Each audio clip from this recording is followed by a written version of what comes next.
नमस्कार। बहुत स्वागत है आपका। आप देख रहे हैं हाउ टू लर्न। नमस्कार दोस्तों, आप सभी का स्वागत है आप ही के अपने YouTube चैनल में। दोस्तों, ऐसा कहा जाता है कि भगवान श्री राम के परम भक्त राम भक्त हनुमान जिस पर भी प्रसन्न हो जाए, उस व्यक्ति के जीवन के सभी संकटों को वे स्वयं ही हर लेते हैं। इसीलिए इन्हें संकट मोचन भी कहा जाता है। जीवन में आने वाली कोई भी परेशानी हो, छोटी हो या बड़ी हो, घर में हर तरह की प्रगति के लिए व समृद्धि के लिए प्रतिदिन पूजा पाठ की जाती है। धर्म ग्रंथों व शास्त्रों में बहुत से छोटे छोटे उपाय बताए हैं जिनका बहुत बड़ा महत्व है। यदि इनका सही तरीके से पालन किया जाए तो व्यक्ति की जिंदगी बदलते देर नहीं लगती। आर्थिक समस्या हो या फिर पारिवारिक सुख हो, अगर आपके जीवन में ऐसी कोई भी समस्या ने घर कर लिया है तो आपको आज हम मंगलवार या फिर हनुमान जी के लिए किए जाने वाले कुछ ऐसे उपाय बताएंगे जिन्हें आप करके अपने जीवन के सभी दुखों और संकटों से मुक्ति पा सकते हैं। ऐसा माना जाता है कि मंगलवार को किए जाने वाले उपाय सीधे भगवान हनुमान जी के पास जाते हैं और हनुमान जी के जो भी उपाय हैं वे मंगलवार को किए जाते हैं, लेकिन ऐसा सत्य नहीं है। हनुमान जी के लिए सभी दिन और वार एक समान होते हैं, इसलिए उनके भक्त यदि सच्ची श्रद्धा से और मन से उनके लिए कोई उपाय करना चाहते हैं तो उनके लिए कोई जरूरी नहीं कि वह मंगलवार के दिन ही करें। वे चाहे तो किसी भी दिन व किसी भी समय हनुमान जी के लिए उपाय कर सकते हैं और अपनी मन में दबी हुई सभी इच्छाओं को और मनोकामनाओं को पूरा करने के लिए जो उपाय किया जाना चाहिए वे करके अपनी सभी इच्छाओं को और मनोकामनाओं को शीघ्र से शीघ्र पूर्ण कर सकते हैं। इसीलिए आज की इस वीडियो में हम आपको हनुमान जी के लिए और हनुमान जी के द्वारा किए जाने वाले कुछ ऐसे उपाय बताएंगे जिन्हें अगर आप कर लेते हैं तो आपके जीवन में दुख और दरिद्रता हमेशा के लिए चली जाएगी, सुख और ऐश्वर्य का हमेशा ही वास रहेगा। बाकी अगर आप चाहें तो इन उपायों को आप मंगलवार के दिन अपनी श्रद्धा अनुसार भी कर सकते हैं। देखिए, हनुमान जी की पूजा करने के बहुत से तरीके हैं। कहा जाता है कि हनुमान जी की पूजा करने से आपके जीवन में आने वाली सभी समस्याओं को तो अंत करते ही हैं, सभी आपको जीवन में आ रही सभी समस्याओं से, बाधाओं से मुक्ति दिलाकर आपको उनसे बाहर कर देते हैं। हनुमान जी को सबसे ज्यादा पसंद है नारियल, लौंग, सुपारी, पान, बूंदी के लड्डू। तो क्यों ना इन चीजों का इस्तेमाल करके हम कुछ ऐसे उपाय करें जिससे कि हमारी मनोकामना पूर्ण हो जाए। तो आइए जानते हैं आज की इस वीडियो में कि आपको कौन सी चीज का किस प्रकार से इस्तेमाल करना है ताकि आपकी सभी मनोकामनाएं पूर्ण हो जाएं। बस आपसे अनुरोध है कि आप इस वीडियो को अंत तक देखें और कमेंट बॉक्स में जय बजरंगबली एक बार अवश्य लिखें। अगर वीडियो पसंद आए तो इसे लाइक करें और शेयर करें। अगर अभी तक आपने हमारे इस चैनल को सब्सक्राइब नहीं किया है तो आप पहले से सब्सक्राइब कर लें, क्योंकि हम हर रोज लाते रहते हैं ऐसे ही जबरदस्त वीडियोस जिनसे आप अपने जीवन को सुखमय बना सकते हैं और जी सकते हैं एक सुखमय जीवन। तो अब हम बात करते हैं हनुमान जी के उपाय करने के लिए आपको कौन सी चीजों का इस्तेमाल करना है और किस प्रकार से इस्तेमाल करना है। दोस्तों, जैसा कि हमने आपको बताया कि हनुमान जी को प्रिय है लौंग, इलायची और सुपारी, तो क्यों ना हम भगवान हनुमान जी के लिए उनके प्रिय इन सब चीज से मिलाकर के एक पान का बीड़ा बनाएं और उन्हें अर्पित करें ताकि आपकी सभी मनोकामनाएं पूर्ण हो सके। अब देखिए दोस्तों, जैसा कि आपको हम बता चुके हैं, आप चाहें तो इन उपायों को मंगलवार के दिन कर सकते हैं और वैसे तो आप इन उपायों को किसी भी दिन कर सकते हैं। जिस समय आपको अपने जीवन को बदलने का ख्याल आया है, इस समय आया है, आप ये उपाय सुन रहे हैं, तो आप इस उपाय को अभी भी कर सकते हैं, आज कर सकते हैं, कल भी कर सकते हैं, मंगलवार के दिन कर सकते हैं या रविवार के दिन भी कर सकते हैं, क्योंकि सभी देवी देवता अपने भक्तों पर समान कृपा बरसाते हैं जब भी वे उनसे प्रसन्न हो जाते हैं। दोस्तों, जीवन में ज्यादातर समस्याएं तो शनि दोष या फिर कोई पापी ग्रह अगर आपकी कुंडली में आकर बैठ जाता है तो उसके कारण होती है। इसलिए आप क्या करें, आप एक पान का बीड़ा बनाएं जिसमें लौंग, इलायची रखें और साथ ही सुपारी के ऊपर लाल रंग का धागा लपेटकर यानी कि कलावे को लपेट करके आप एक पान का बीड़ा बनाकर हनुमान जी को अर्पित करें। इससे आपके जीवन के सभी शनि दोष चले जाएंगे। और साथ ही हनुमान जी को बीड़ा अर्पित करने के बाद वहीं बैठ करके हनुमान जी के सामने आप एक बार हनुमान चालीसा का जाप अवश्य करें।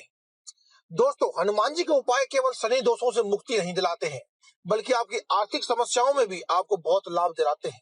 अगर आपको लगता है कि आपके जीवन में आर्थिक समस्याएं हैं, धन संबंधी परेशानियां हैं, तो आप हनुमान जी के उपाय कर सकते हैं। क्या उपाय करें, बताते हैं अभी आपको। बस आप ये वीडियो अंत तक देखें, ताकि आपको आज इस वीडियो में हम जो खास उपाय बताने वाले हैं, उन सभी उपायों के बारे में जानकारी हो सके और आप अपने जीवन में सुखहाली और खुशियां भर सके।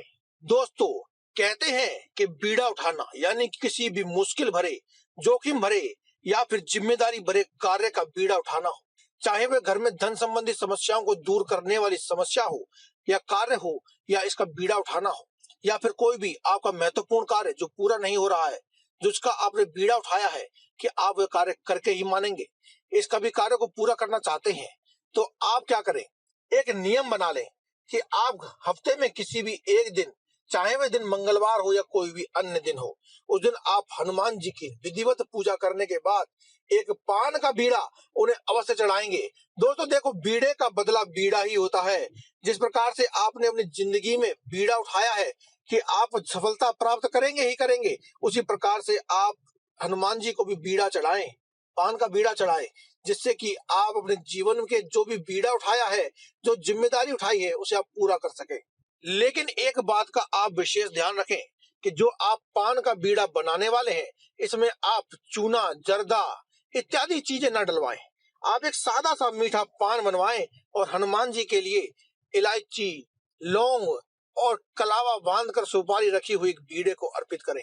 दोस्तों, हनुमान जी को नारियल भी अति प्रिय होता है, इसीलिए आप हनुमान जी की पूजा करने के लिए आप नारियल का इस्तेमाल भी कर सकते हैं। अगर आपको लगता है कि आपके कार्य क्षेत्र को, यानी कि जहां आप काम करते हैं, जो भी आप काम करते हैं, उसे कुछ बनवा दिया है या ऊपरी आदि कार्य करवा दिया है, तंत्र मंत्र आदि क्रियाएं आपके ऊपर करवा दी जा चुकी हैं, तो आप क्या करें, आप एक नारियल लें और एक सुपारी लें, इनके ऊपर आप स्वास्तिक से, चंदन से एक स्वास्तिक बना दें, या फिर लाल रंग की रोली से आप एक स्वास्तिक बना दें और इसे एक लाल रंग के कपड़े में बांध करके उसके ऊपर आप मोली से धागा लपेट दें, 7 बार लपेट दें।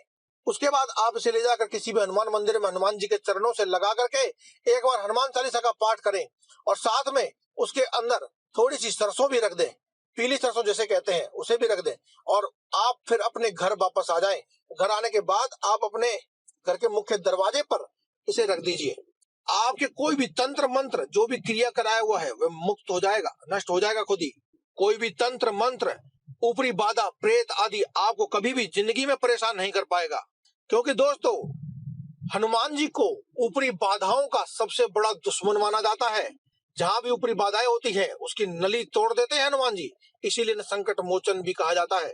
अब आपको बताते हैं लौंग का और एक काली मिर्च का उपाय। जी हाँ दोस्तों, लौंग और काली मिर्च का उपाय। आप क्या करिए कि अगर आप अपने जीवन में हर एक क्षेत्र में कामयाब होना चाहते हैं, यानी कि आप ऐसा चाहते हैं कि आप अपने मन में कोई भी मनोकामना सोचें और वह हनुमान जी के द्वारा आपकी पूरी हो जाए, तो इसके लिए आप क्या करिए कि आप आटे के 7 दीपक बनवा लीजिए और 7 दीपक बनवा लेने के बाद आप उसके अंदर चाहे तेल भरिए, चाहे आप देसी घी भरिए। उसके बाद आप उनमें से किसी भी एक दीपक में आप 2 लौंग डाल दीजिए। लौंग दोस्तों आपको फूल वाली लेनी है। पूजा में जब भी आप लौंग का इस्तेमाल करेंगे, चाहे आपको कोई बताए या ना बताए, आपको हमेशा ही फूल वाली लौंग का ही इस्तेमाल करना है। आप फूल वाली लौंग ले लीजिए और एक दीपक में डाल दीजिए। उसके बाद आप इन्हें अपने घर के मुख्य मुख्य स्थानों पर रख दीजिए। लेकिन जो लौंग वाला जो दीपक है, जिस दीपक में आपने लौंग डाली है, उसे आप अपने घर के मंदिर में रख दीजिए। जी हाँ दोस्तों, घर के मंदिर में रख करके आप प्रज्वलित कर दीजिए और हनुमान चालीसा का पाठ अवश्य करें। इस वक्त ध्यान रखें कि आपने जिस दीपक में लौंग डाली है, यानी जिस दीपक को आप अपने मंदिर में रखने वाले हैं, उसे सबसे अंत में अपने घर के मंदिर में रखेंगे। सभी दीपकों को रखते जाएं, जलाते जाएं और अंत में आप घर के मंदिर में उस दीपक को रखें। आप उस दीपक को फिर प्रज्वलित करें और आप फिर वहां पर बैठ करके अपने घर में ही हनुमान चालीसा का पाठ करें। हनुमान चालीसा का पाठ पूरा हो जाए, उसके बाद अपने मन में अपनी मनोकामना को आप 7 बार कहें। देखिए 7 दीपक जलाए हैं ना, तो 7 बार ही आप अपनी मनोकामना कहेंगे। 7 बार मनोकामना कह दीजिए और फिर आप इस बात का नियम बना लें और आप इसे लगातार 11 बार करें। यानी कि जिस भी वार को आपने इसे किया है, यानी मंगलवार को अगर आपने किया है, तो आप लगातार 11 मंगलवार तक यही उपाय करें और फिर देखिए आप चमत्कार किस प्रकार से होता है। इसकी जगह पर अगर आप काली मिर्च डाल देते हैं, यानी लौंग डालने की जगह उस दीपक में आप काली मिर्च डाल देते हैं। काली मिर्च के भी आपको 7 दाने ही डालने हैं दोस्तों। 7 दाने डाल देने के बाद एक ही दीपक में 7 दाने डाल देने हैं, या फिर चाहे तो एक एक दाना एक एक दीपक में भी डाल सकते हैं। और आप अगर 7 दाने डाल देते हैं तो आपके 9 के 9 ग्रह, चाहे कोई पापी ग्रह है, अशुभ ग्रह है, या फिर कोई अशुभ फल प्रदान कर रहा है, अगर वो ऐसा कोई ग्रह है तो आपका वो खुद ब खुद शांत हो जाएगा और आपको हमेशा ही अच्छे फल देगा। इसके अलावा अगर आप चाहते हैं कि आपको किसी प्रकार का दुख नहीं है लेकिन आपके घर में हमेशा ही बरकत बनी रहे, तो इसके लिए आप क्या कर सकते हैं कि आप एक दीपक में एक सिक्का डाल दें, बाकी के 80 दीपकों में आप लौंग डालेंगे, लेकिन एक दीपक में आप सिक्का डालेंगे। यानी कि आपने टोटल 7 आपने दीपक जलाए हैं, तो 6 दीपक में आप एक एक यानी कि 6 लौंग डालेंगे और एक दीपक में आप सिक्का डालेंगे। यही क्रिया आपको लगातार 11 बार करनी है, यानी मंगलवार के दिन से शुरू कर रहे हैं तो आप 11 मंगलवार करेंगे। संडे के दिन यानी रविवार के दिन से कर रहे हैं तो आप 11 रविवार करेंगे। यह आप नियम बना लें और उस सिक्के को आप हर बार उसी सिक्के को डालेंगे और जो लौंग बच जाएगी उस लौंग को आप पीस करके अपने घर के मुख्य दरवाजे पर फेंक दें। समझ में आ गया? अब आपको क्या करना है कि आपने जो 6 लौंग डाली हैं, दीपक बुझ जाएगा, पूरा हो जाएगा। उसके बाद आपको उन सभी दीपकों में से लौंग निकाल करके उन्हें अपने हाथ पर या किसी चीज पर रगड़ कर पीस के अपने घर के दरवाजे पर डाल देना है। लेकिन सिक्के को उठा करके आप पूजा के मंदिर में रख दें और अगली बार यानी मंगलवार से शुरू किया है तो अगले मंगलवार आप फिर से वही क्रिया करेंगे। लौंग नहीं डालेंगे लेकिन सिक्का वही डालेंगे आप। इस प्रकार से 11 बार करने के बाद जो 11 बार जो आप सिक्का उठाएंगे उसे उठा करके एक लाल रंग के कपड़े में बांधकर अपने घर के पूजा के मंदिर में रख दीजिए, या फिर जहां भी आप घर में धन रखते हैं वहां पर आप इसे रख दीजिए। आप देखिएगा कि आपकी जिंदगी में दिन दूनी रात चौगनी तरक्की किस प्रकार से होती है। ये एक सिद्ध और आजमाया हुआ उपाय है। तो दोस्तों आज की इस वीडियो में केवल इतना ही। कल फिर आपसे मुलाकात होगी एक और नई टिप्स के साथ। तब तक के लिए धन्यवाद। कमेंट बॉक्स में लिखते रहे जय बजरंगबली।